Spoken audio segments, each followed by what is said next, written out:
News Jardin TV vous présente Bienvenue au Jardin, une émission 100% nature, plantes, botanique, jardin et jardinage, animée par Patrick Mulan et Pierre-Alexandre Risser. Mes chers amis, nous revoici, nous sommes le 17 décembre, et oui, Noël se rapproche à grands pas.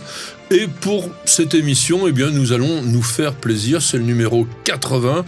Et pour vous faire plaisir, nous avons invité une personnalité du monde du jardin. Elle est à côté de moi. C'est vrai qu'on n'a pas souvent de visage féminin dans l'émission et je suis ravi de l'accueillir. Elle s'appelle Sylvie Ligny. C'est une journaliste. Elle a été présidente de l'association des journalistes de horticulture et je vais vous la présenter plus en détail. Salut Sylvie. Eh ben, bonjour Patrick. Merci pour cet avant-propos. Et évidemment, nous avons à côté de moi Pierre-Alexandre que vous connaissez maintenant. Pierre, salut. Bonjour Patrick, bonjour Sylvie.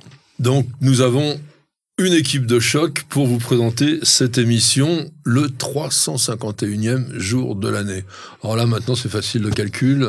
14, 2 petites semaines avant que 2022 ne se termine. 25e jour du signe astrologique du Sagittaire. 27e jour de Frimaire. Frimaire, dans le calendrier républicain français, qui est officiellement le jour du chêne-liège. Chêne-liège. Alors, je sais pas pourquoi ils ont pris le chêne-liège en plein hiver, parce que c'est quand même un arbre méditerranéen. On en plante de plus en plus, mais il y a 20 ans, j'aurais pas osé en planter, et puis on a planté du chêne-liège beaucoup. Notre chêne-liège se plaît mieux en bordure de Méditerranée qu'ailleurs. Maintenant, j'en vois qui sont plantés depuis un peu plus de 20 ans en région parisienne. Ils ont pris un peu quelques froids, alors ils n'ont pas pris des moins 20, mais quand même des moins 15. A priori, il se tient bien. Alors après, c'est pareil, c'est comme toutes les plantes, sol drainé. Je dis pas qu'on le plante tous les jours, mais voilà, il fait partie des arbres persistants que l'on plante régulièrement à Paris. Alors c'est vrai qu'on en voit pas mal dans les stérelles, par exemple, jusqu'à même 500 mètres d'altitude, donc il peut avoir un peu de froid. T'en plantes, toi ? Non. Non. Non, j'ose pas encore. Mais t'oseras, je suis sûr. Oui. Très jolie au niveau ornemental, plante à feuillage persistant. Faut attendre quand même une bonne quinzaine d'années avant qu'il nous fasse son tronc, cette écorce bien particulière qui est vraiment très décorative. Une forêt de chêne-liège, c'est magnifique. Avec le jeu des écorces, on crée vraiment des transparences. Quand on le plante pour avoir une cime un peu arrondie, jolie, c'est pareil, il faut aussi un peu de temps, il faut être patient. Je dirais que quand on plante cet arbre-là, il faut attendre 3 à 5 ans avant qu'il ait une jolie forme. Il faut quand même qu'il prenne une certaine ampleur.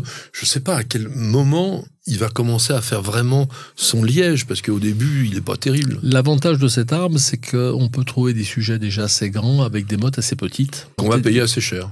Pas forcément, c'est pas un arbre qui est très très cher, le chêne-liège. On peut planter des arbres de 3, 4, 5 mètres sans aucun problème. Oui, parce qu'attention, ça peut devenir grand, ça peut faire jusqu'à 20 mètres de hauteur. Après, on a une floraison de chêne en avril-mai avec des petits chatons, c'est pas extraordinaire. Comme beaucoup de ces arbres-là, il est monoïque, donc ça veut dire qu'il a les deux sexes sur la même plante, mais les fleurs sont unisexuées. Il y a une variété qui est plus rustique a priori, qui serait Quercus suber, variété occidentalis. Que tu connais pas ? Non, pas du tout. C'est peut-être celui-là d'ailleurs que tu cultives sans le savoir. Possible. Alors, à quoi sert cette écorce qui est énorme, qui est épaisse, qui est toute contournée, crevassée ? Pour faire des bouchons. À l'arbre. Je plaisante. Entre autres. C'est une protection. Contre ? Contre l'incendie, contre le feu. Contre le feu. Donc c'est un arbre qui peut résister très très bien au feu. Et on dit que à peine 2% de chêne-liège âgés d'au moins 8 ans, on va dire d'une dizaine d'années, meurent après un incendie. Donc ça montre quand même l'extrême résistance de cette plante à des événements qui semblent parfois très dévastateurs. C'est très connu depuis longtemps, donc c'est une plante du bassin méditerranéen. On a utilisé cette écorce pour son pouvoir isolant quasiment depuis l'Antiquité, puisque dans l'histoire naturelle de Pline, 63 avant Jésus-Christ, il en parle quand même, et il l'utilisait, alors lui, pas pour faire des murs ou des choses comme ça, ils en faisaient des semelles. Ils faisaient donc peut-être des sortes de tongs. Je crois qu'ils utilisaient plus des sandales que des véritables souliers. En tous les cas, c'était intéressant. Puis tu parlais des bouchons, il faut quand même en dire 2 mots. Ben oui. Les bouchons de liège, on n'a pas trouvé mieux encore. Il y a de plus en plus de bouchons qui sont en matière, je ne sais pas si... Ou ça c'est pour les 23e zones, ça. Ah non, de plus en plus. Pour éviter le goût du bouchon ou pour éviter la destruction des arbres. Je dirais le goût de bouchon. On peut dire une chose quand même, le chêne liège, c'est le suber. Le suber, c'est quand même une sécrétion végétale qui existe sur tous les arbres, mais d'une façon beaucoup plus discrète et qui sert souvent à la formation tout simplement de l'écorce. 17 décembre 1795. Qu'est-ce qui se passe? Il y a un monsieur qui naît au Danemark, à Appenrad peut-être, de Christian Appenrad. Frédéric Eklund.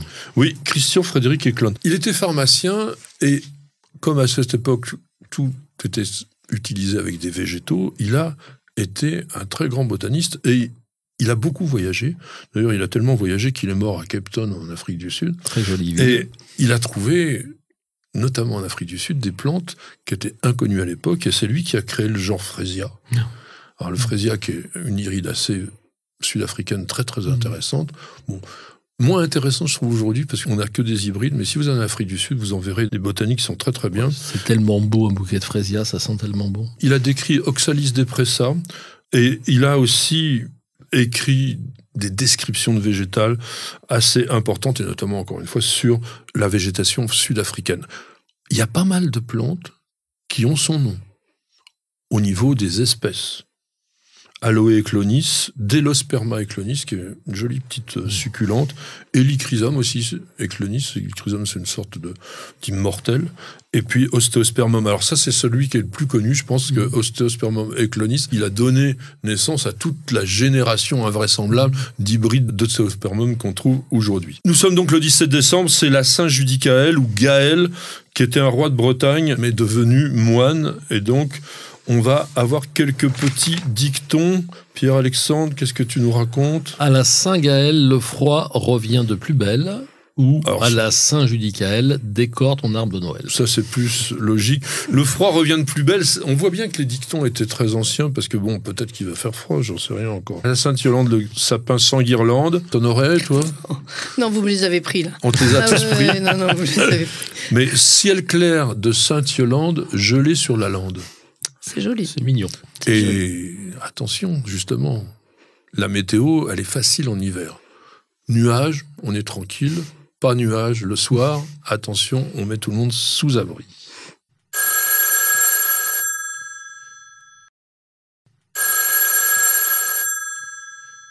Il y a quelqu'un qui nous a écrit du Liban sous le pseudo privé de droits humains.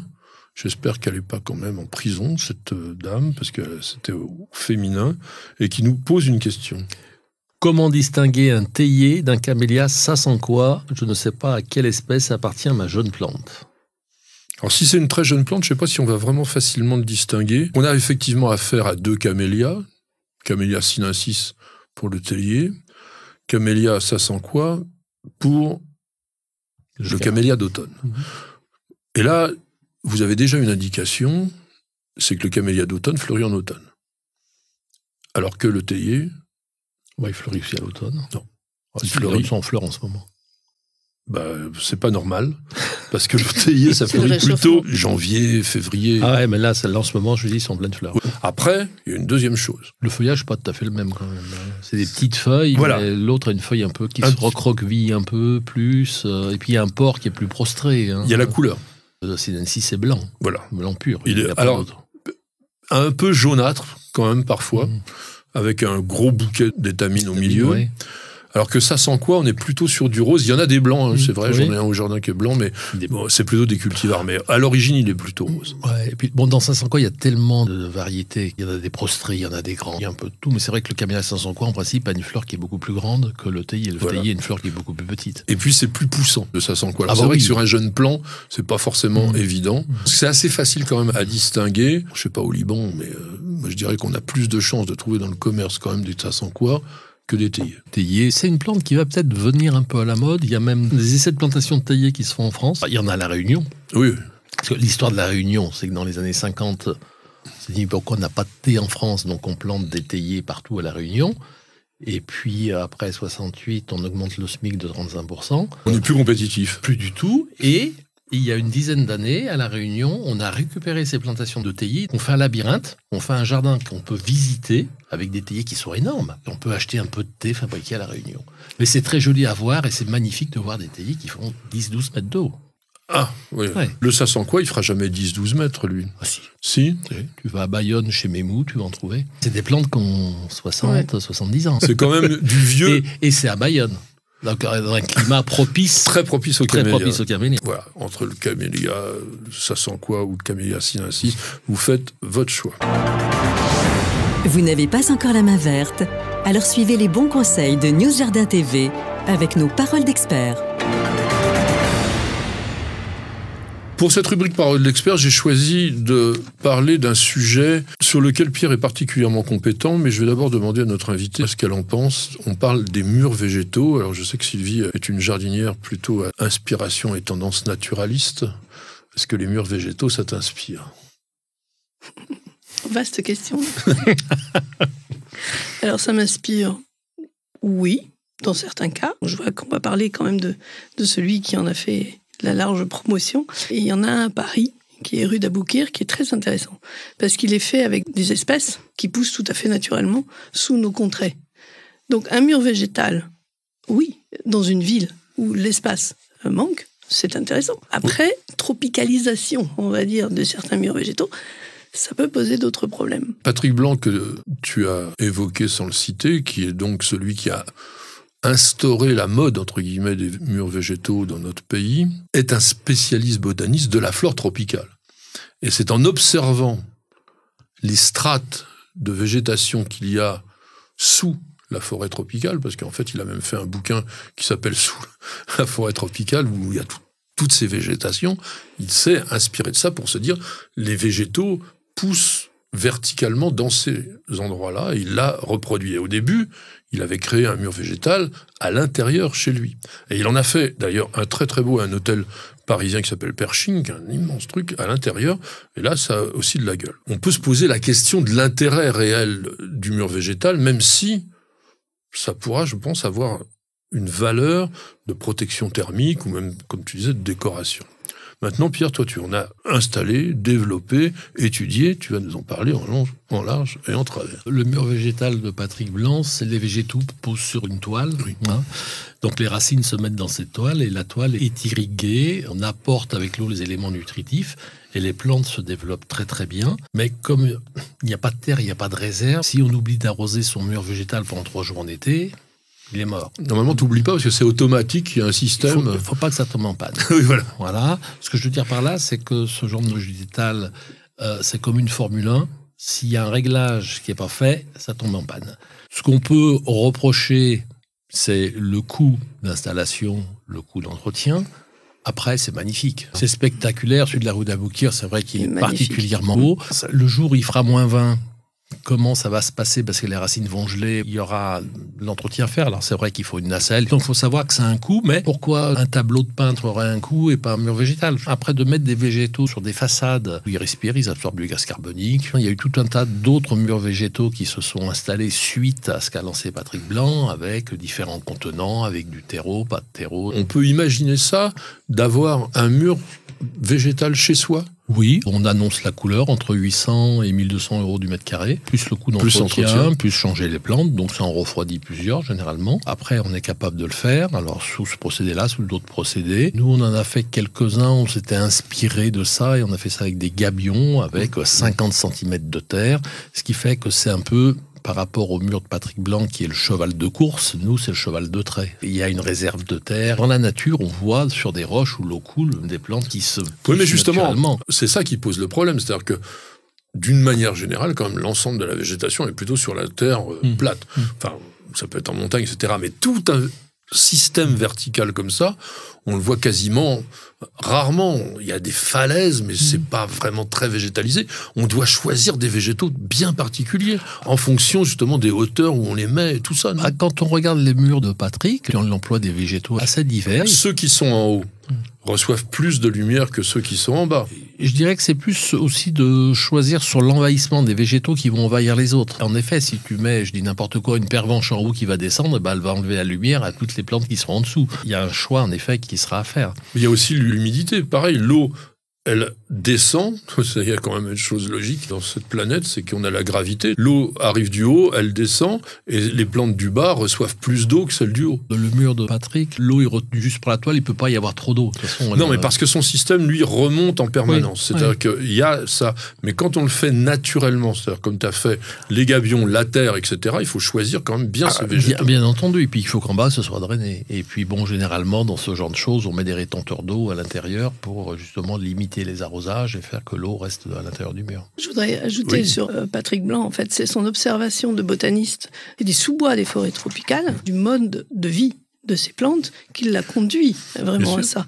Et donc, je pense qu'il connaît au millimètre près, à la température près, les meilleures conditions pour chacune de ces plantes. On est allé chez lui, dans le cadre d'un reportage qu'on avait fait dans sa maison, le mur végétal qu'il a fait. Alors en plus, ça donne dans un aquarium, donc il faut voir, il a recréé un milieu complet. C'est très intéressant parce que ça fait une source d'observation de la manière dont vont se développer toutes ces plantes et toute cette végétation et vont s'interconnecter finalement toutes ces plantes. C'est ça aussi qui peut être intéressant dans un mur végétal. Mais je pense qu'il faut bien le prévoir, il faut bien l'anticiper, il faut qu'au départ, tous les paramètres aient été pris en compte avant de le lancer n'importe comment, parce qu'on me dit je préfère du bleu en haut et du rouge en bas. Enfin, je caricature. Oui, ça se fait pas aussi facilement qu'un petit massif. Exactement. On voit donc que c'est une affaire de spécialistes. Donc si vous voulez en faire un chez vous, vous avez connu le prix que peut vous proposer Pierre-Alexandre. Quoi de neuf au jardin? Patrick Mulan et Pierre-Alexandre Risser ont sélectionné pour vous nouveautés à découvrir, salons et fêtes des plantes à visiter. Nous sommes en hiver, il n'y a pas forcément des actualités extraordinaires, mais Pierre aime bien nous apporter une petite plante de saison, quelque chose qui l'intéresse. Et là, il nous a apporté un bouquet avec des fruits d'un troène, tout bêtement, troène du Japon. Troène du Japon, quand on dit troène, on voit tout de suite la haie, etc. Alors que ça, c'est des arbres, en fait. Oui, alors on dit jamais troène à nos clients parce que le troène, ils aiment pas. Ils veulent pas. Géligustrum japonicum, c'est beaucoup mieux. Et là, j'ai pas pu m'empêcher de cueillir à la pépinière cette branche chargée de fruits parce que l'arbre est couvert de fruits. L'avantage de cet arbre-là, c'est que c'est un arbre persistant qui se taille comme on veut. Si on veut qu'il reste à 3 mètres de hauteur, il reste à 3 mètres de hauteur toute sa vie. S'il veut que ce soit 6 mètres, c'est 6 mètres. Et ça va aller haut comme ça? On en voit à Paris qui font 10, 12 mètres peut-être. Ah oui. Ouais. L'arbre sur lequel je l'ai cueilli, c'est un arbre qu'on a planté en 95. C'est un arbre qui dépasse pas 8 mètres de haut sur 8 mètres de large environ. C'est un arbre qui n'est jamais arrosé. Il a vraiment cette forme d'arbre avec son tronc et sa grosse tête très arrondie. On peut en faire des taupières. On le taille comme on veut et si on l'utilise donc beaucoup en ville pour cacher des vis-à-vis et quand il a rempli sa fonction à 4 mètres, il a caché le vis-à-vis. Bon, on le taille chaque année à 4 mètres et il supporte très bien la taille. Il est très beau quand on le taille. Il a une large floraison blanche. Il se couvre de fleurs blanches pendant tout le mois de juin. Alors, il faut qu'il soit bien à la lumière et au soleil pour bien fleurir, c'est clair. Ah oui. Et après, il se charge de fruits noirs, comme ça, que les oiseaux mangent, où il se ressème un peu. On l'a beaucoup utilisé, on continue à l'utiliser, parce qu'en ville, quand on a besoin de cacher sur des hauteurs un peu importantes, on a oublié un peu le rideau de bambou qui envahit un peu partout. Ça, c'est un feuillage qui est plutôt... assez coriace. Voilà, la feuille peut être un petit peu plus grande. Ça fait partie vraiment de notre gamme d'arbres persistants, dont on n'a pas un éventail très très grand. Les magnolias... les eucalyptus, oui, mais bon, ça peut geler, ça monte à 20 mètres. Quoi, donc, Oui, mais Guni, ça va. Ce que je reproche, c'est qu'ils font souvent des branches mortes. C'est un arbre important du fait de son feuillage persistant et on peut lui donner une forme et surtout, on l'utilise beaucoup quand on doit cacher des vis-à-vis. Eh bien, écoutez, c'est quand même une bonne idée. Alors, il y a une autre bonne idée, c'est d'avoir invité Sylvie. Elle fabrique... Alors, c'est pas un vrai magazine, c'est ce qu'on appelle un MOOC. Je ne sais pas si tout le monde connaît ce mot-là. C'est un mélange de magazine et de livres. Donc on aurait peut-être trouvé un truc français mieux, qui s'appelle Garden Lab. C'est costaud, vous voyez, c'est très très épais, et qui a quand même un positionnement et un intérêt très très particulier. Bien sûr, il y a du jardin, mais tu fais parler les gens, tu vas voir les choses un petit peu les plus modernes, les tendances. Bon, on va en parler, pourquoi des arbres et des hommes? L'entrée en matière était tout à fait celle-là, c'est que ce que nous avons souhaité, donc Cécile, Christophe et moi-même, puisqu'on est deux à avoir lancé ce concept de magazine au format du livre, et c'est vrai qu'il faut peut-être inventer un mot français, je suis d'accord, c'était de partir du jardin, mais en tant qu'espace, et non pas en tant que né dans la terre et que fait-on? C'est pas du jardinage. Ça n'est pas du jardinage, et c'est l'analyse et le partage d'expériences. Donc c'est la raison pour laquelle, là, effectivement, des arbres et des hommes, ça s'entend directement. On fait parler les femmes et les hommes, soit dont c'est le métier, donc paysagiste, comme on a déjà effectivement fait parler Pierre-Alexandre, d'ailleurs, les pépiniéristes, les botanistes, donc tous les gens qui sont proches, enfin dont le métier est proche du végétal, certes, mais on fait également parler des jardiniers amateurs. Des architectes, des décorateurs. Et également des architectes, des designers. Des artistes. Des artistes, des écrivains, oui, donc des anthropologues, des historiens. C'est un petit peu intellectuel. Intellectuel, tout de suite, ça nous classe dans un truc où, oh bon non, c'est pas pour moi. Alors, on veut pas de ça. Tu crois que les gens qui nous écoutent sont idiots? Non, au contraire, on a un public formidable. En général, quand on dit intellectuel, tout de suite, il y a un côté péjoratif. Un peu clivant. Moi, un peu clivant. Non, ce qu'on veut, c'est le partage d'expérience. C'est quelqu'un qui va nous dire, moi, je fais ça. Je vous dis pas que c'est comme ça qu'il faut faire. Mais non, vous prenez pas.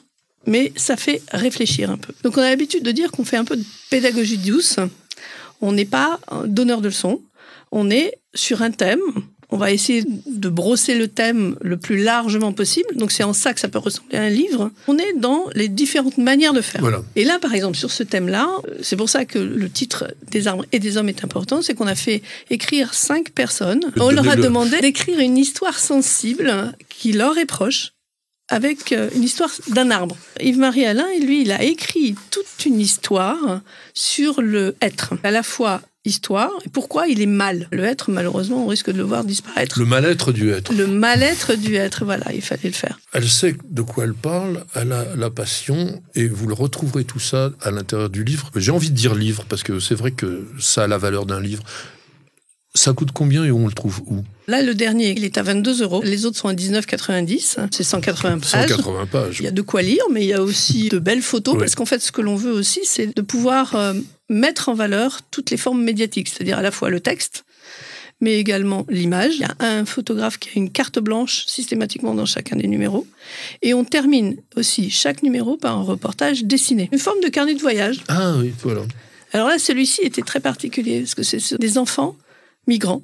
Vous voyez, donc c'est pas un magazine comme tous les autres, mais tu ne m'as pas dit où on peut l'avoir. Alors c'est Internet. En librairie. Ah, oui. Ça, c'est la première source de recherche. Sur un livre, c'est bien ce que je dis. Voilà, on est peut-être au numéro 13, mais le numéro 1 continue d'être disponible. Donc tu n'as pas tout épuisé encore. On peut retrouver effectivement aussi la revue Garden Lab sur le site internet qui s'appelle Garden Fab. Et là, Garden Fab, on a joué sur le Lab Fab. Lab, l'exploration. Fab, on agit. On n'est pas paysagiste, on met en relation avec des paysagistes. D'accord. Et aussi pour démontrer qu'un jardin est possible dans n'importe quelle condition. En ville, un rebord de fenêtre est un jardin. Et donc sur le site, on a des petites scènes à refaire soi-même, sous la forme de, encore un anglicisme, do it yourself, présentées comme des recettes de cuisine, et on peut le faire en famille, et on peut aménager un tout petit endroit sur son balcon pour refaire ces scènes-là. Et puis après, si on veut un endroit un petit peu plus grand, donc là on est sur des surfaces de balcon ou de terrasse, là il y a la possibilité de remplir un formulaire. Une fois qu'elles ont rempli ce questionnaire, on donne celui-ci à un concepteur de jardin qui imagine une étude personnalisée de ce lieu. D'accord. Et ça c'est payant, normalement? Oui, ça serait logique. C'est payant.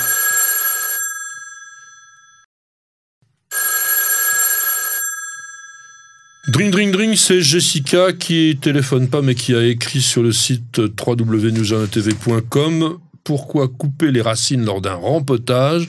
J'ai l'impression que plus une plante a de racines, et mieux c'est, non? Plus une plante a de racines, mieux c'est, oui. Maintenant, si vous arrachez une plante de terre, vous allez couper ses racines, et donc il faut réduire son volume de branches à l'extérieur, comme on a réduit ses racines. Là, elle nous parle de rempotage. Ah, de donc rempotage. Le problème, il est du pot, de toute façon. Lorsqu'une plante se développe dans un pot, comment se développent les racines? Elles vont finir par tourner autour du pot, si je puis dire. Parce qu'elles ont été contraintes, elles n'ont pas l'emplacement comme en pleine terre où elles peuvent circuler là où elles veulent. Donc on se retrouve avec une concentration racinaire et souvent ce qu'on appelle un chignon, c'est-à-dire que ça a tourné vraiment dans le pot. Et si on replante le végétal tel que, la croissance ne se fait pas. Non, les racines vont continuer à tourner. Voilà, comme dans un manège, et je continue à tourner. Non seulement c'est extrêmement important de démêler les racines, voire de les retailler aussi, pour les végétaux d'intérieur quand on fait un rempotage, mais c'est aussi absolument indispensable lorsqu'on fait une plantation en pleine terre d'un végétal qu'on a acheté en pot ou en godet et dont on voit les racines en abondance autour du pot. C'est ce qu'on appelle en langage jardinier un habillage, même si ça déshabille un petit peu, et que l'on fait de façon encore plus drastique lorsqu'on fait des bonsaïs. Parce que il y a aussi un intérêt, c'est de mettre bien les racines à nu pour éliminer systématiquement l'ancien substrat, surtout si la plante elle est restée plusieurs années dans le même pot. Là, on va bien éliminer et on va quand même être dans le même esprit que ce que tu disais précédemment, à savoir rééquilibrer le volume racinaire par rapport au volume aérien. Oui, dans des jardins, quand on arrache certains arbres ou arbustes, on peut très bien arracher un arbre qui a une dizaine d'années de plantation, on va retrouver sa mode d'origine, les racines ne se sont pas développées. Et c'est vraiment étonnant. Hein. Et si vous constatez qu'un végétal que vous avez mis en terre, même par exemple un géranium, vous avez pris un bon terreau, vous avez fait tout ce qu'il fallait, et il ne pousse pas, vous êtes sûr que ces racines n'ont pas été bien préparées, et la plante, elle est bloquée. Vous êtes curieux de planter de nature? Toutes les réponses et bien plus encore dans le dossier de Bienvenue au jardin. Mes chers amis, vous avez pu vous rendre compte au fil de l'émission que notre invitée avait la langue bien pendue, qu'elle savait dire les choses qu'elle avait envie, et comme elle a une certaine passion, j'ai souhaité lui faire plaisir et que l'on consacre ce dossier à un thème qui lui est cher et qui est le jardin. Serait-il l'avenir de l'homme? Elle a un concept que je vais lui demander de nous détailler, qui s'appelle l'habitat vivant. Donc tu considères que le jardin est indissociable de notre habitat humain. Bah, ça semble logique pour les passionnés de jardin que nous sommes. Bah, évidemment. Et puis on le dit, c'est comme Monsieur Jourdain, on le dit sans en avoir l'air. Ça c'est clair. L'habitat vivant. On ne vit pas dans un élément vivant. On ne vit pas dans un creux d'arbre, par exemple. On a un environnement qu'on se crée autour de notre maison. Le hors-sol, c'est l'appartement au 50e étage d'une tour. Tu peux y intégrer du vivant, c'est ça que tu veux dire, d'accord. Voilà, c'est d'associer architecture et jardin. Que l'habitat, ça n'est pas que le bâti, on le réduit souvent au bâti. Mais en fait, il faut associer l'extérieur. Ça voudrait dire donc de concevoir des constructions ou des habitations avec un jardin intégré, en même temps. Avec cet aspect vivant du végétal, mais c'est aussi de considérer l'architecture en fonction des éléments climatiques, des microclimats. Beaucoup d'architectes aujourd'hui font des maisons bioclimatiques qui sont aussi avec des orientations par rapport au soleil, etc. Toi, au niveau des concepts de jardin, on parle surtout pour le jardin en ville, parce qu'à la campagne, c'est vivant un peu tout autour. Au niveau du jardin en ville, créer un endroit qui soit bien pour celui qui possède le jardin. Le citadin aujourd'hui, ce qu'il veut, c'est vivre dehors, c'est vraiment une pièce de vie à l'extérieur. Mais pour aller un petit peu plus loin dans le sens de ce qui est, par exemple, là, on travaille avec Bouygues sur un projet d'hôtel. On a parlé sur les façades d'anfractuosité pour que les martinets puissent nicher, de faire dans le bâti, dans la construction, des choses où soit la faune, soit la fleur peut venir s'installer naturellement. Ça, c'est des choses qui sont quand même assez nouvelles. Planter un arbre, planter un jardin, on se fait plaisir à soi. Mais on fait plaisir à tout le monde. C'est-à-dire que plus il y aura de rebords de fenêtres, de balcons qui seront plantés, plus les petites abeilles solitaires pourront passer de l'un à l'autre. En faisant son jardin, son rebord de fenêtre, son balcon, on encourage la biodiversité dans toute la ville. Quand on dit biodiversité, tout le monde pense à la petite souris, aux chats, aux animaux, mais c'est rien ça. Les vertébrés, on est 5% sur la Terre. Le reste, c'est les micro-organismes, c'est eux la biodiversité. C'est leur laisser de la place à eux et c'est grâce à eux que nous, mammifères, choses, puissions vivre. Si eux n'étaient pas là, on ne pourrait pas vivre. Donc, si tu veux, c'est de mettre de la plantation en ville, de mettre des plantes partout où on peut les mettre. Voilà, c'est vraiment ça. Et si chacun met sa pierre à l'édifice, on aura une ville qui sera beaucoup plus vertueuse. Mais même à la campagne, on avait interrogé un paysagiste qui s'appelle Frédéric Delessal et qui a vraiment conçu sa maison en orientant, mais aussi en prévoyant une végétation qui va rafraîchir l'été et qui va laisser passer la lumière l'hiver. L'élément végétal est aussi important dans cette climatisation. On se rend compte qu'aujourd'hui, quand il y a une canicule, la température est douce sur les arbres, Oui, les arbres font de l'ombre. On a beau le savoir, on ne le fait pas encore d'une manière très systématique. Tu vois beaucoup de villes, encore beaucoup de rues où on va couper les arbres parce qu'il faut les entretenir, les feuilles, les feuilles tombent par terre. Enfin, je veux dire, c'est on coupe les arbres au bord des routes. L'arbre est l'avenir de l'homme. C'est pas moi qui l'ai dit. Hein. Alors, si l'arbre est l'avenir de l'homme, est-ce que le jardin, justement, a l'avenir de l'homme aussi entre ses mains, avec les relations sociales qu'il crée, par exemple? C'est quelque chose qui tient à cœur, ça. Oui, j'ai un peu l'habitude de dire que le jardin est l'antidote à de nombreux maux de l'humanité. Des relations sociales, oui, ça reconnecte les gens. Aussi culturellement, et la nourriture, par exemple, l'alimentation. Et ça, le jardin peut aussi redevenir un élément vivrier intéressant. C'est en train de se faire. Et entre les cultures et un brassage planétaire, aujourd'hui notamment en ville, avec des cultures alimentaires très variées, et le jardin, la culture du végétal, est quelque chose qui peut aussi recréer des liens. Refaire le lien, tout à fait. Jacques Attali, il a dit quelque chose un petit peu dans ton sens. Il a dit « Le jardin est le lieu où l'on apprend que toute civilisation disparaît si l'on n'apprend pas aux générations suivantes à l'entretenir et à la défendre. » Donc on est aussi dans un élément fragile où on a besoin de transmettre à la fois la connaissance, la pratique et peut-être aussi la philosophie du jardin, un peu comme tu la dessines. On devise autour de ça, c'est un petit peu peut-être abscon pour certains. En pratique, c'est des choses qui sont indispensables aujourd'hui de relier l'homme au jardin. On fait plus le jardin-théâtre comme on faisait un petit peu dans le temps. Je pense qu'il faut mettre un peu de bon sens dans tout ça. Comment peut-on construire des maisons aujourd'hui sans récupérer l'eau pour faire fonctionner les chasses d'eau avec de l'eau de pluie? Il y a une vraie révolution à faire. On n'y est pas encore. Alors bien sûr qu'il y a des pionniers, bien sûr qu'il y a des maisons bioclimatiques. On va dans ce sens-là. Mais qu'est-ce qu'il a fait le jardinier là-dedans? Ça, c'est un exemple pour l'architecture. Après, au niveau du jardin, il est nécessaire qu'il y ait de plus en plus d'espace qui soit donné au jardin dans toutes ses formes. On va vous dire que ce qu'on appelait les jardins ouvriers autrefois, ça n'a jamais été fait pour qu'ils aillent faire pousser leurs légumes. La vraie raison, c'était d'éviter que les hommes, après le travail, aillent s'alcooliser au bistrot. C'était ça, hein, c'est un prêtre qui a inventé ce concept-là, et ça fonctionnait. Et c'est vrai qu'au jardin, les cultures, tout le monde se mélange, tout le monde se parle, chaque personne est égale devant son jardin. Ça permet de faire du lien.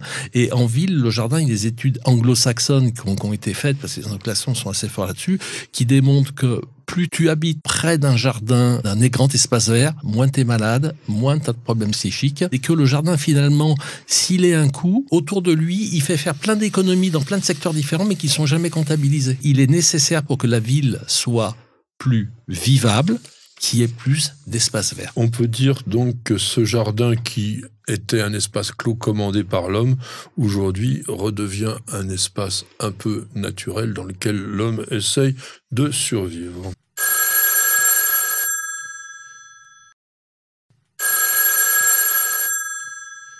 Ça sonne encore, et c'est Chantal qui nous dit quoi? J'ai mis au printemps des petits pétunias sur ma terrasse et j'aurais voulu savoir comment les garder pour l'année d'après. J'habite à Pézenas, dans l'Hérault. Alors c'est bien qu'elle nous dise où elle habite, parce que souvent on ne sait pas trop d'où viennent les gens par rapport à leurs questions. De toute façon, ça n'aura rien changé. Pour la bonne, simple et unique raison, c'est que les pétunias que l'on cultive en général sont des plantes annuelles. Alors que veut dire une plante annuelle? Ça veut dire que c'est une plante qui, dans la saison, fait l'ensemble de son cycle. Donc on la sème, elle se développe, elle fleurit, elle fait des graines ou pas, ça dépend des hybrides, et elle meurt. Donc vous n'avez strictement aucune chance de le garder d'une année sur l'autre, autrement que via des graines, si il vous en a fait. C'est des plantes, de toute façon, qui étant originaires des régions tropicales d'Amérique du Sud, sont obligatoirement détruites en hiver, même si elles étaient vivaces. Par le gel, ouais. Je ne pense pas qu'on puisse dire grand-chose d'autre par rapport à la conservation du pétunia. Est-ce que les nouvelles variétés dites de pétunia, genre surfinia, tout ça, sont des plantes vivaces? Ce sont des plantes vivaces, mais qui se comportent comme des annuelles, parce que, de toute façon, la moindre gelée, elles crèvent. Ouais, il faut les rentrer dans une serre froide. Essaye, c'est extrêmement compliqué. Comme, par exemple, aussi les dipladénias. Le dipladénia, qui est même carrément un arbuste. Oui. Nous, on n'est quand même pas trop nuls en jardin. On a ce qu'il faut avec la véranda et tout ça. J'en ai vraiment jamais gardé un correct. On a réussi à en garder des petits plants, mais l'année suivante, ils ont du mal à démarrer. Donc, il faut laisser les professionnels nous préparer les plantes, on les cultive pendant l'été, et puis on en rachète l'année suivante. Malheureusement, c'est comme ça. Pour savoir tout ce qu'il faut faire dans votre jardin cette semaine, suivez le Pense-Bête jardinier de Patrick et Pierre-Alexandre. Mes chers amis, nous sommes au bord de l'hiver. Je crois que ça va être le 21 cette année, décembre. On est presque à la fin de l'année. On pense surtout à Noël. On n'a pas trop envie de bosser au jardin. Je crois que c'est ton cas. Moi, ma philosophie, c'est qu'en hiver, ne fais rien au jardin. Ça fait 3 semaines qu'il nous dit la même chose. Il veut rien faire, mais il y a quand même une chose. Là, il est urgent maintenant de penser à acheter son sapin. Je voulais quand même dire sur les sapins de Noël, arrêtons de fantasmer sur le côté écolo, pas écolo des sapins de Noël. Ce sont des cultures qui sont réalisées dans des conditions les plus naturelles ou les plus responsables possibles, et la plupart du temps sur des terrains dans lesquels on ne pourrait rien faire d'autre, hormis peut-être laisser une forêt se développer. Donc il y a belle lurette qu'on coupe plus les sapins dans la nature, du moins dans notre pays, et que toute la filière du sapin de Noël, elle est extrêmement contrôlée. Après, il y a recyclage. Le sapin de Noël qu'on a coupé, eh bien après, il va devenir du compost, il suffit de le broyer. Et donc, j'ai franchement aucun scrupule à aller acheter un sapin de Noël. Oui, complètement, c'est de la culture. On va acheter des potimarrons, mais on n'achète pas de sapin de Noël. C'est voilà. La même chose. Ou des pétunias. Donc, il y a ça. Poinsettia également. Rose de Noël, cyclamène, tout ça pour faire un beau décor végétal, comme nous disait Sylvie tout à l'heure, intégrer le végétal dans l'habitat, et Noël est un moment magique pour ça. Et puis ça sent bon en plus. Le sapin ? Ça dépend lesquels. Ça devient incroyable, c'est-à-dire que trouver un épicéa aujourd'hui dans le commerce, c'est aussi compliqué que de trouver un Norman il y a 20 ans. Donc aujourd'hui, on est sur du Norman. Il y a d'autres espèces qui sont intéressantes dans les sapins de Noël. On avait déjà fait des chroniques là-dessus. Il y a les nobilis, par exemple, qui sont vraiment plus bleutés, qui sont un petit peu moins piquants. Vous pouvez changer. Il y a aussi une chose, il y a beaucoup de gens qui nous disent « Est-ce que je peux acheter le sapin puis le planter dans mon jardin ?» Ah, faites surtout pas ça, ça n'a rien à voir avec un arbre de jardin. Non, pas du tout. Alors, moi, d'habiter à la montagne. Oui. Voilà. Non, bien, en plus, avoir un grand jardin. Et sachez aussi un truc, c'est que c'est moche. Le Norman que vous achetez, il a une dizaine d'années, et effectivement, c'est un mignon petit sapin, bien régulier, bien étagé. Mais plus il va vieillir, plus il va se dégarnir du bas, et vous faire une espèce de grande flèche qui, dans un jardin, ça n'a aucun sens. On n'a pas la place. Oui, voilà, il faut un grand jardin. On n'a pas la place. Il y a aussi créer des décors de Noël avec du végétal, avec des piments, avec des physalis, avec des baies de houx, de pyracantha, de calicarpa. Donc tout ça, encore une fois, ça va dans le sens de Sylvie. On va essayer d'intégrer du vivant. Alors là, on n'est pas sur du 100% vivant parce qu'on les a coupés, mais quand même d'avoir cette notion de nature un petit peu dans la maison grâce aux fêtes de Noël. Moi, il y a un truc que j'aime bien faire aussi, c'est d'utiliser des grandes plantes d'intérieur. Enfin, ce qu'on appelle les plantes d'intérieur, c'est un mot débile. Il n'y a aucune plante qui ait été née pour être une plante d'intérieur. On va dire ces plantes tropicales qu'on met dans la maison. Oui, on dit plantes qu'on cultive dans la maison. Mais quand elles sont grandes, on peut en faire des décors aussi de Noël. On peut les habiller avec les mêmes ornements que l'on utilise pour Noël. Non, puis il y a tout la mousse des bois, tous les bulbes qui sont forcés, les petites jacinthes qui vont arriver, extraordinaire. Ah, oui. Et tout ce qui est élébores, l'avantage, c'est que les élébores, vous les mettez à l'intérieur 15 jours pendant les fêtes, et après vous pouvez les replanter au jardin. Là, par contre, dès que vous avez un endroit à l'ombre, c'est magnifique. Ça permet de voir que l'hiver n'est pas une saison morte, même si le jardinier n'y fait plus rien, mais qu'il y a énormément de choses très intéressantes. Sauf que le jardinier a fait beaucoup. Parce que pour avoir des élébores en fleurs en ce moment, elles ont été bien bossées, et les jacinthes, c'est encore pire. Non, mais pour ça, il faut quand même dire que notre métier de jardinier, il n'est pas simplement contemplatif. On aime la nature, etc., mais on lui donne un petit coup de main de temps en temps. Parce que les élébores, notamment, qu'on appelle roses de Noël, c'est pas des roses, et ça fleurissait même pas à Noël, on arrive à le faire maintenant grâce à des hybridations qui ont été faites par les Hollandais, qui ont réussi à nous trouver des plantes, en plus qu'on cultive en pot. Avant, on n'arrivait même pas à les faire fleurir en pot. Et aujourd'hui, c'est vrai qu'on a un assortiment d'ellébores comme ça. Dernière petite chose aussi, c'est le moment, parce que c'est assez précoce. Si vous avez un hibiscus, alors un hibiscus Rosa sinensis, ce qu'on appelle l'hibiscus tropical ou d'intérieur, on peut le retailler dès maintenant et même le rempoter, le faire redémarrer, parce que dès les premiers beaux jours, il va recommencer à fleurir, et ça, c'est quand même une plante super sympa. On en avait parlé la semaine dernière, mais n'oubliez pas, on taille les arbres fruitiers à pépins en ce moment. Découvrez les meilleures nouveautés de l'édition Jardin, sélectionnées par Patrick et Pierre-Alexandre. Mes chers amis, nous avons 3 livres à vous présenter. Bon, je rappelle Garden Lab, hein, elle est là à côté de moi, mais c'était vraiment très intéressant de vous avoir montré ça tout à l'heure. Pierre nous a apporté un livre invraisemblable, un truc que je ne connaissais pas, et vous allez voir pourquoi je dis il est invraisemblable. Ça s'appelle Répertoire des couleurs, donc ça sert surtout aux gens qui font de la composition. Je pense à quelqu'un comme Pierre qui fait des compositions de couleurs. Pourquoi ? Parce que vous allez voir, ouvre-le, montre-nous-le. Déjà, il faut dire répertoire publié en 1905. Oui, donc c'est un livre de publication récente de cette année au mois de mars. Sur les couleurs associées au Pantone. Alors aux végétaux aussi, puisqu'en fait il nous cite pour chacune des couleurs qu'il a présentées. Alors, comme c'était 1905, les variétés, les cultivars qui sont associés n'existent peut-être plus vraiment, mais c'est assez rigolo et on voit la richesse des nuances de couleurs qui est vraiment incroyable. Et on a l'impression, comme tu disais, de feuilleter une sorte de catalogue Pantone, mais il n'y a pas la référence Pantone, je crois pas. Je trouve que c'est quelque chose qui est hyper poétique. Sur l'ocre jaune, par exemple, ils mettent nuances des ligules, du pourtour, du chrysanthème Perero, teinte ordinaire du grain du haricot, jaune sans porin. Alors ça, fallait déjà le trouver. Vous imaginez un peu le boulot de l'auteur. Comment il s'appelle, l'auteur ? Il faut quand même le citer. Par la Société des chrysantémistes. Ah, c'est pour ça qu'il y a beaucoup de chrysanthèmes qui sont cités là-dedans, d'accord. C'était les auteurs du début 20e, alors. Et Cannelle, alors toi, Cannelle, ils mettent tache sur la poire, beurré clergeau, entre le côté de l'insolation et le côté opposé, et s'étendant vers l'ombilic. Wow.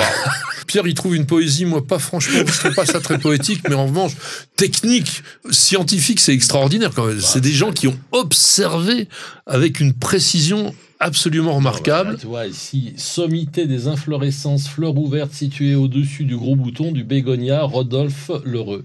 C'est formidable. Bah écoute, si ça vous intéresse, peut-être que ça peut être une idée de cadeau très originale, parce que je pense que ce livre, tout le monde l'a pas. Donc c'est aux éditions du Chêne et ça coûte 35 €. Ah, puis ça peut faire un bon quiz pour les soirées de fête. Ah bah, là, tu gagnes à tous les coups. Hein. Faut être l'animateur un peu dans ce truc-là. Moi, j'ai 2 livres à vous présenter qui seront aussi des livres que l'on peut offrir en cadeau. On est un peu toujours sur le même axe. On avait déjà présenté des livres sur les arbres. C'est incroyable ce qui se publie ces derniers temps sur les forêts, sur les arbres. Ici, on a Forêt des racines et des hommes. C'est extrêmement intéressant. Monsieur Hervé Leboulet nous a fait ce livre aux éditions de Lachaud et Nestlé. Et donc, il nous explique tous les problèmes que peuvent avoir des forêts, et notamment la forêt française qui a des difficultés, et il parle des forestiers, les défis qu'ils peuvent avoir à résoudre, etc. Que faut-il faire aussi pour faire évoluer la forêt dans notre pays ? Est-ce qu'il faut les laisser pousser naturellement, les gérer, privilégier des plantations ? Est-ce que les forêts privées ont un rôle important ?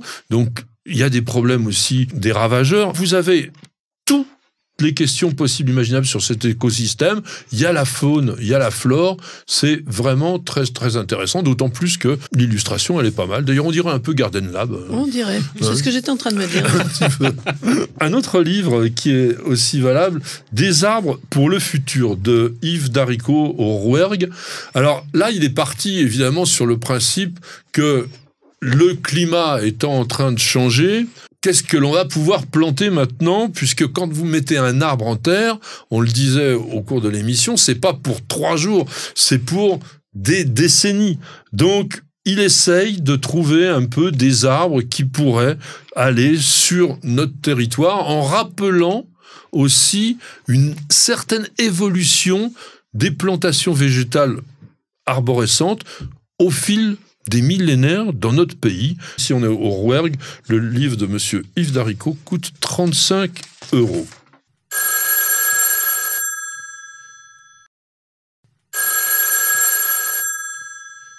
Encore une question, qu'est-ce qu'on nous dit? Comment reconnaître une terre lourde? C'est YM. Alors là, c'est secret, hein, qui nous a posé une question, alors d'une basicité extraordinaire.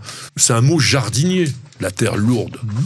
Alors curieusement, c'est pas le poids. Quelle serait la terre la plus lourde? Celle qui est gorgée d'eau. Oui, mais le matériau le plus lourd que l'on a dans le sol, c'est le sable. Une terre purement du sable. Le sable, si je me trompe pas, ça pèse 1900 kilos au mètre cube. Non, plutôt 1500. Ça va dépendre de la grosseur des grains. Bah oui. C'est vrai. Donc plus ça peut se tasser, plus c'est lourd. Plus le sable est grossier, moins c'est lourd parce qu'il y a de l'air entre les grains. Et plus le sable est fin, moins il y a d'air et plus il est lourd. Alors que le terreau, on est autour de 700 kilos, donc on est 500. 500. Ah oui, ça c'est de la tourbe. Non, 500 sec et 1 tonne mouillée. Et le terreau mélangé avec de la pouzzolane, qu'on appelle un terreau léger, 750 kg le mètre cube sec et mouillé, c'est le même poids, parce qu'il ne retient pas l'eau. Écoutez les pros. T'as des camions à remplir. Ce que je voulais vous dire, c'est que c'est pas ce concept-là qui nous fait dire, nous, jardiniers, que la terre est lourde. C'est quand elle est lourde à travailler, quand elle est collante, quand on a du mal à la creuser. Il n'y a pas d'air, il n'y a que de l'eau. Voilà, elle est gorgée d'eau. Elle est gorgée d'eau. Donc il n'y a pas de sable. Alors qu'est-ce qu'on fait quand on a une terre lourde? On essaye de changer le caractère physique de la terre et on va essayer de mettre des éléments grossiers qui vont permettre à l'air de s'infiltrer entre les particules de terre et on va s'ajouter des sables grossiers, je disais, ou par exemple de la pouzzolane. Et on peut quand même mettre de la matière organique, bien plus aussi, si vous avez du sol très argileux, mettre de la chaux, parce que le calcaire décoagule l'argile. Patrick, Pierre-Alexandre, racontez-nous une belle histoire de plantes, de jardin ou de jardinier. Les fêtes approchent, je pense que tout le monde est dans les starting blocks et que les gourmands ne rêvent que d'une chose, c'est du chocolat. Le chocolat, c'est pas un produit 100% industriel, c'est quand même au départ du végétal. C'est une plante. Une plante, un arbre. Un arbre. Qui s'appelle cacaoyer.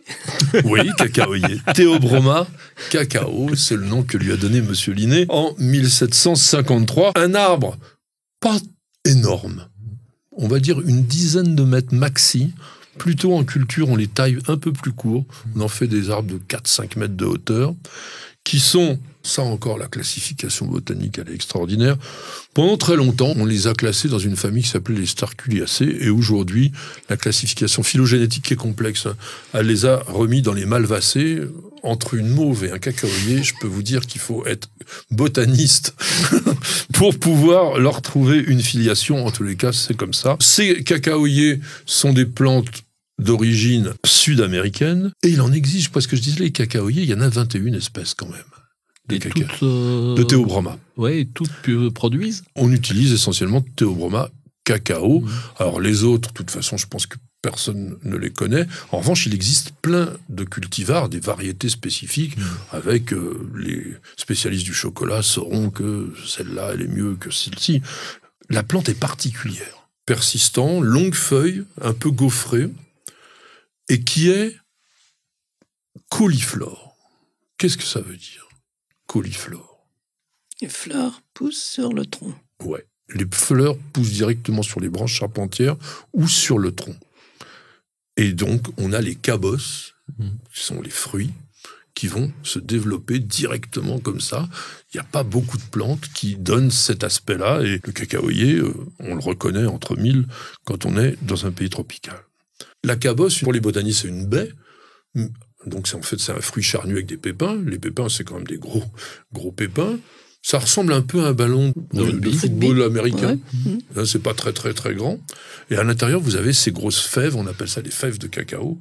D'ailleurs, c'est marrant, on mélange un petit peu tout, et que l'on va utiliser. Le cacaoyer, c'est un arbre qui peut vivre quand même une centaine d'années. Et surtout, au niveau de la floraison, c'est énorme. La plante, 20 000 fleurs. 20 000 fleurs, alors blanc rosé, un petit peu, pas extrêmement spectaculaire.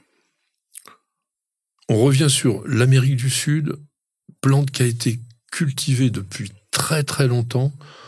On dit 4000 ans. En tous les cas, les Indiens de ces régions-là utilisaient d'abord la plante pour vertus soi-disant thérapeutiques. Et ils n'ont jamais consommé le cacao autrement que sous forme liquide. On buvait du chocolat, pas au lait, mais on faisait une sorte de boisson à base de cacao. C'était pas secret, surtout.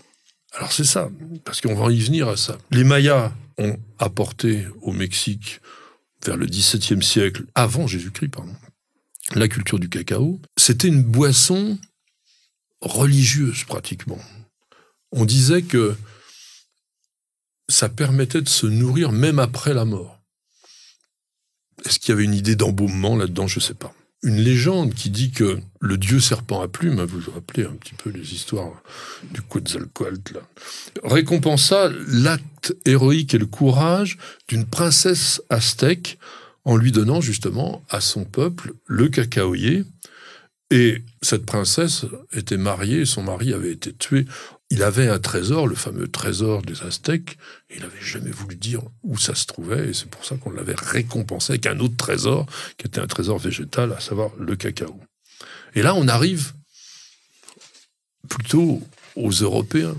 1502, Christophe Colomb arrive au large du Honduras, l'île de Guanaja, où l'époque voulait que quand un bateau comme ça arrivait, les indigènes avec des petites pirogues revenaient jusqu'au grand bateau et on essayait de faire du troc, on échangeait des choses. Et surtout, il y avait peut-être des trucs qu'apportaient les Européens que personne ne connaissait. Mais eux aussi, parce qu'ils donnent à Christophe Colomb une boisson, on lui fait goûter ce truc-là, et franchement, il trouve que c'est amer, que c'est épicé. Et les Indiens qui avaient apporté des sacs de ces petites amandes un petit peu couleur marron sombre, eh ben, on leur dit non, on ne veut pas de ton truc, on s'en fiche complètement. Et ils repartent. Et personne encore n'a entendu parler du chocolat ou du cacao dans nos pays. Il faut attendre 1528 et Cortés qui, lui, revient en Espagne, alors avec tout ce qu'il avait pu trouver. Il avait la tomate, il avait le haricot, il avait la pomme de terre, le maïs, le piment, le tabac. Et puis, lui, il n'était pas comme Colomb. Il avait hyper apprécié en boisson le chocolat. Et il commence à le faire connaître en Espagne. Ça n'a pas pris tout de suite, mais en 1585, alors que la guerre entre l'Espagne et les Pays-Bas battait son plein, eh bien, ça c'est assez amusant parce que les Néerlandais battent les Espagnols. Et donc ils pillent le bateau et ils voient cette espèce de petite fève qui était rapportée par les Espagnols depuis l'Amérique du Sud. Ils ont pris ça pour des crottes de bique. Et ils ont tout balancé à l'eau. Donc c'est pour vous dire que à l'époque, personne ne connaissait rien à ce truc-là.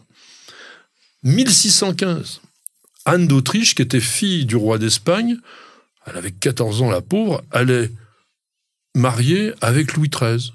Et elle apporte le chocolat, c'est la première fois qu'il arrive en France. Elle reste, je pense, un peu la seule à apprécier le chocolat, parce qu'il faut attendre la mort de Louis XIII et 1643 pour que la reine, qui était à l'époque donc devenue gérante, eh ben à ce moment-là, impose, puisque c'était la reine, le chocolat, c'est bon pour tout le monde, et elle en fait notamment goûter à son amant qui était qui? Mazarin, et...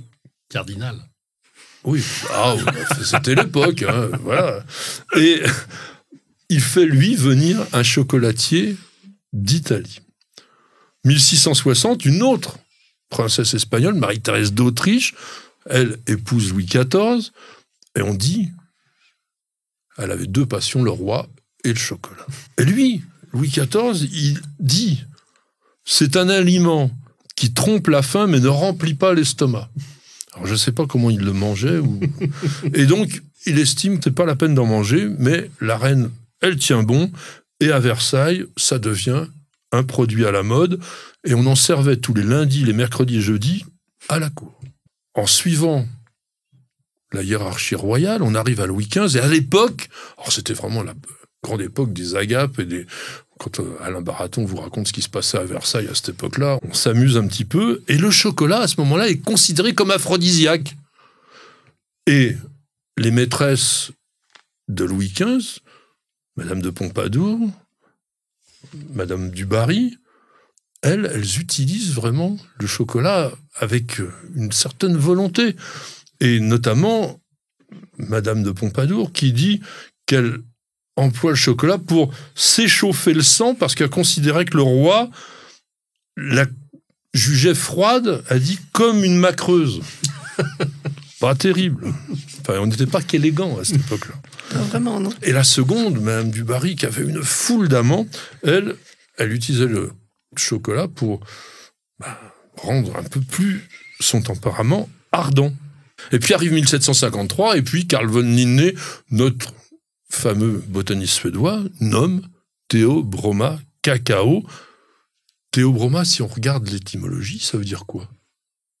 Le mets des dieux. La théologie, les dieux, Théobroma.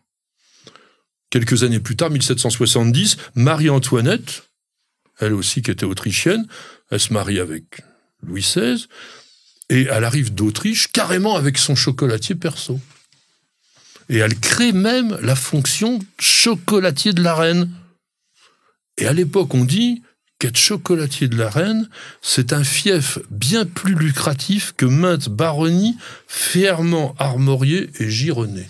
Et puis, bon, le temps passe. En 1802, on découvre une technique qui permet de solidifier le chocolat pour fabriquer les premières tablettes. C'est pas si vieux que ça, hein, tout compte fait. Et puis, 1828, un Suisse qui s'appelait Amédée Kohler invente le chocolat aux noisettes.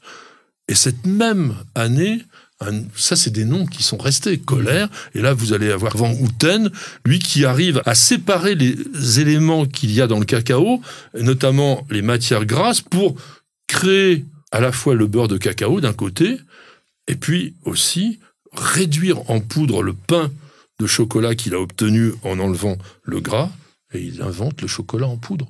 Et le chocolat en poudre Van Houten, je pense que ça existe encore. On le connaît bien. Tu l'aimes bien? Elle est gourmande. Le Ghiandoura, ou Ghiandouja, je ne sais pas comment on dit, 1867, ça vient de Turin, boucher vraiment superbe. Et puis 1875, un Suisse qui s'appelle Daniel Peter ajoute du chocolat à une nouvelle invention d'un type aussi dont le nom est resté, Henri Nestlé, qui avait inventé la farine lactée, c'est-à-dire le lait en poudre. Qu'est-ce qu'il invente? Il invente le chocolat au lait, tout simplement. Et à partir de 1905, ils arrivent à industrialiser la fabrication, et la Suisse devient un des pays du chocolat, alors qu'elle en était extrêmement éloignée. On pourrait deviser longtemps sur le chocolat, je ne sais pas, on va vous demander quand l'un ou l'autre, quel est votre chocolat préféré? Noir. Oui. Noir à 90%, non. Peut-être pas 90, non, quand même. Hein. 70, c'est bien. Oui. Moi, j'aime bien le 70. Mais le 90, j'ai déjà essayé, et je vais vous dire comment je l'ai adoré. Entre deux petits beurres.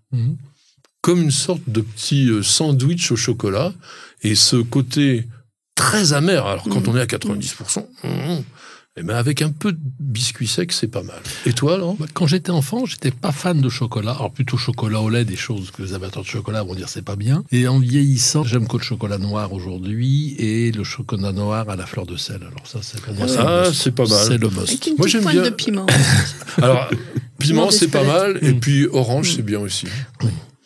Et on terminera par une citation de François de la Rochefoucauld qui a dit « Aimez le chocolat à fond, sans complexe, ni fausse honte, car rappelez-vous, sans un grain de folie, il n'est point d'homme raisonnable. » Eh bien, c'est sur ces mots que l'on va terminer notre émission. Je vous souhaite à tous de passer de très très très bonnes fêtes. Sylvie, merci d'être venue avec nous. Merci à vous. Je vous Merci recommande Patrick. à tous de nouveau Garden Lab. C'est vraiment intéressant, c'est très original. Vous l'avez jamais vu quelque chose de pareil. C'est vraiment vraiment intéressant. Pierre, merci d'être venu à nous. Merci Sylvie.